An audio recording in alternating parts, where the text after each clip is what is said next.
Hello, this is Mr. Bus, and in this video I'm going to walk through the Lynx Eats the Hare activity. So in this activity I have like a habitat zone. It's just a foot by foot taped off on the desk. And then we have different cards for there's the lynx, right? That's going to be the predator, so it's a predator-prey relationship. And then we have these like little rabbits, so but we're going to call them hares. Lynx eats the hare. And so, the hare is think about the terms from this topic. Is it an autotroph or heterotroph? Well, it's a heterotroph because it has to eat, and it's a herbivore, so it's going to be a primary consumer. And then the lynx is also a heterotroph. It doesn't make its own food, it has to eat, and it's a carnivore, right? And so it's going to be a secondary consumer in this case, in this instance, okay? And the way that we're going to model this, and the reason why are we doing this? The reason we're going to do this is because predator-prey populations are dynamic. They're always changing, and so it's not what you might think it might be stable all the time. Actually, in the iBook, when it talks about predator-prey relationship or predation, it also shows this how the populations of both of these are intertwined, directly related, but also fluctuating, dynamic. So in order to run this activity, what we're going to do in this video is made so that distance learners can basically just watch the video and I'll have the data for you. But I want to show you how I'm going to obtain the data. I'm going to set up to start in the data table. It says generation of hares. First generation, we're going to start with 1 lynx and 3 hares. So putting 3 hares down on there, and the trick is I have to kind of keep them separated. If they're all together, the lynx is going to be able to hunt them and kind of decimate the population right away, which is not what we want for this simulation. All right, and then I got them separated out, and then the lynx is going to hunt by just kind of being thrown onto the table. And so the lynx ate that hare, and so then you just fill out the table. Hares, number of hares eaten was 1, hares remaining, there's 2 remaining. Did the lynx starve or not? And that's where I have to reference my data table. The lynx actually, there's rules. So if the lynx only catches 1 hare, it's not enough and it starves. So the lynx has to eat 3 hares to survive, and then if it eats 3 hares, that it survives and has an offspring. So lynx starved, 1 lynx starved, 0 lynx surviving, 0 lynx offspring. Okay, so how do we start the second round now? Number of lynx, you'd think it'd be 0, but it's gonna be 1. We're gonna just assume that a lynx kind of comes in from another habitat or another region where maybe there was an abundance of lynx and maybe not enough food, so it has immigrated into the area. So we are still gonna start with the lynx, even though the last one didn't do so well. And the hare population, we're gonna double it. So since there's 2 hares remaining, each hare survives and has an offspring, and so now we're gonna go to 4. Lynx hunts, catches just 1 because the hares are split up, and kind of go ahead and fill out the table. Number of lynx, 1, number of hares, 4 to start, hares eaten 1, hares remaining 3, lynx starved 1, surviving lynx none, and no lynx offspring. So in order to start the next round, we're gonna have another lynx that joins and immigrates to the area. Our 3 hares are now going to double to 6.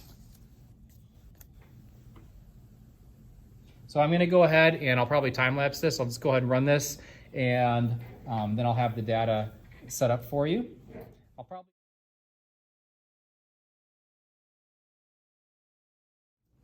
Okay, so now I've got, let's see, 1 lynx still, but I've got 32 hares. So yeah, now at this point, I'm getting to the point in round 6 now where the lynx has finally survived because it's eaten at least 3. In this case, it ate 4. And so we're gonna finally start to have multiple lynx hunting in this habitat because there's just such an abundance of prey. And now I have to add 28 more and get up to 56 total hares.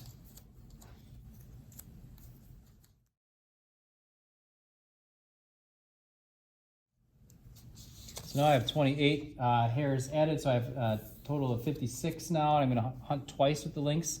So here's the first hunt. That lynx caught 5. Here's the second hunt. That lynx caught 6. So then now I removed a total of 11 hares, and so that would mean I would have 45 remaining. And how many lynx starved? None. And surviving lynx would have been both of them survived. And this one had 1 offspring, and this one had 2 offspring. So we're going to say that total of 3 offspring. So next round, round 8, we're going to have 5 lynx, and we're going to actually have 90 hares. So I have to add 45 more now.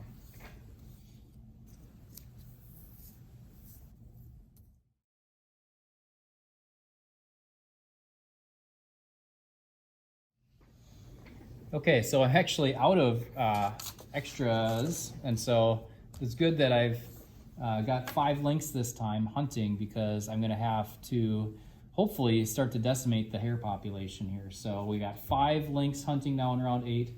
We've got 90 hares in our habitat.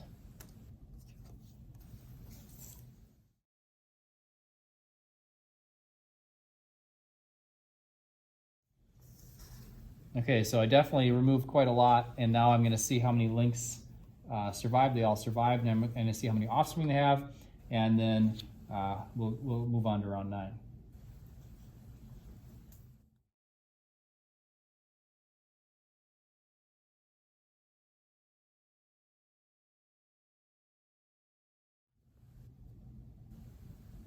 Okay, so for this next round, I'm going to have 94 hares, so I'll have to get 4 more because I only had 90, and then I'm going to hunt with 17 lynx. Okay, so I'm at round 9, 94 hares and 17 lynx. Basically what's going to happen here is every single hare is going to be consumed if I am kind of thoughtfully trying to do that with the lynx here. So I'm going to be removing whole bunches of hares here from the predation. That's 4, 5,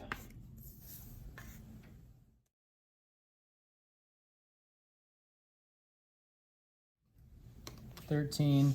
Okay, so that 13th one didn't survive because it only ate 1, and now, I mean, every remaining one, lynx number 14, 15, 16, and 17, there's nothing left, right? And so even though some of the lynx survived and had offspring, we're still going to have a large lynx population next round, but every single hare has been consumed, eaten. And so in order to start the next round, these are all out of play now. We have to just kind of go back to that baseline and say, okay, probably from another habitat, we probably had maybe 3 hares coming back and starting to slowly repopulate this area. So like round 10 is going to start with 3 hares, but the lynx population is still going to be quite large because we had 17 of them hunting, and a lot of them survived and had offspring. Okay, so I added it all up and figured out that we had 12 lynx surviving and 26 offspring from the 12 survivors, but we did have 5 lynx starve. And so I'm going to start round 10 with 38 lynx, just a ton, and only 3 hares. Well, I mean, they're all going to starve. Even though that one eats 1, it's not enough. That one eats 1, it's not enough. That one eats 1, it's not enough. And then all the rest of them get nothing.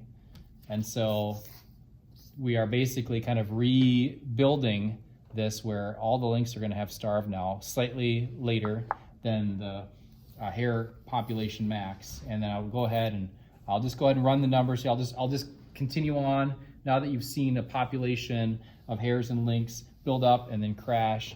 I'll do the rest of the data here so that you can graph it, and then you basically be able to just kind of screenshot the data, but then build your own graph from the data that I'm able to put together here for you.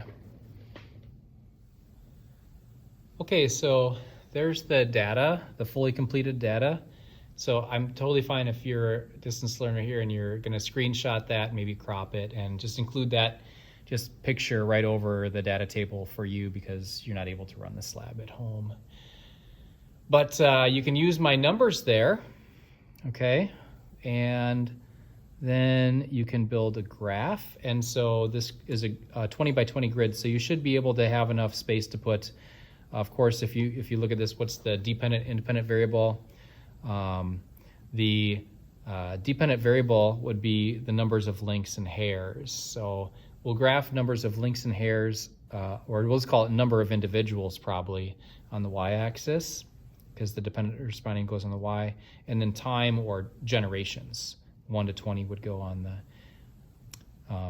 x-axis, and it's kind of continuous data. As you look at it, it's continuous through the generations, so this would be a good opportunity to use a line or plot graph. And it's probably going to look a lot like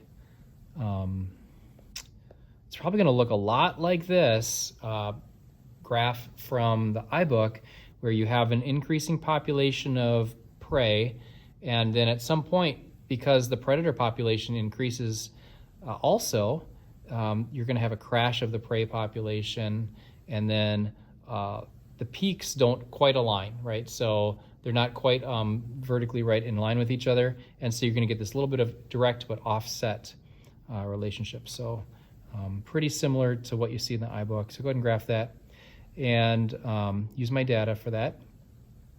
Make sure you have a key, like which, or label the lines, which is the lynx and which is the hares. And then like the FRQ here, hopefully if you're watching this video, you pause it and actually try this one on your own before you listen to me going through the answers. So assuming you already read this, the first paragraph and tried it. The first paragraph is talking about a situation where cuckoos and warblers are symbiotically living together. So symbiosis meaning they have a relationship with one another in their lives. They interact with each other. And so the first situation, the first paragraph a graph isn't shown, but it's talking about the relationship without predators. And in this situation, it seems to be harmful to the warblers, because the cuckoos, it's actually, if you Google this and look, the cuckoos are actually a larger egg that's laid in the nest. And when it hatches, it kind of pushes out the warbler eggs, and the parent warbler doesn't understand what's going on and continues to feed the cuckoo, even though its own offspring are not getting as much food or even getting pushed out of the nest. So that would be a parasititic. So if you read this and answered question A, that would be parasitism in the situation when there is without predators. And the second paragraph talks about what it's like with predators, and it also then shows that actually there's a greater chance of nest success being defined as at least one warbler surviving, because it talks about something that the cuckoos do to deter predators. So in that situation where both the warbler and the cuckoo benefits, it would be an example of a mutualism relationship. Okay, and then this B here, it's just as you kind of decide, okay, how should I draw the graph here? Whoops. With and without, whoops. With cuckoos added in the situation where the first one says the cuckoos are added to the nest containing only warblers, and it says, then simply draw bars in the appropriate locations to predict the relative probability of success for the nest in the presence of predators. So in the presence of predators, if you have warblers only and you add cuckoos, then it's going to increase, which is basically that one. And then here, the cuckoos are removed from the nest. So if you have the warblers and cuckoos, it's basically just drawing the inverse of that.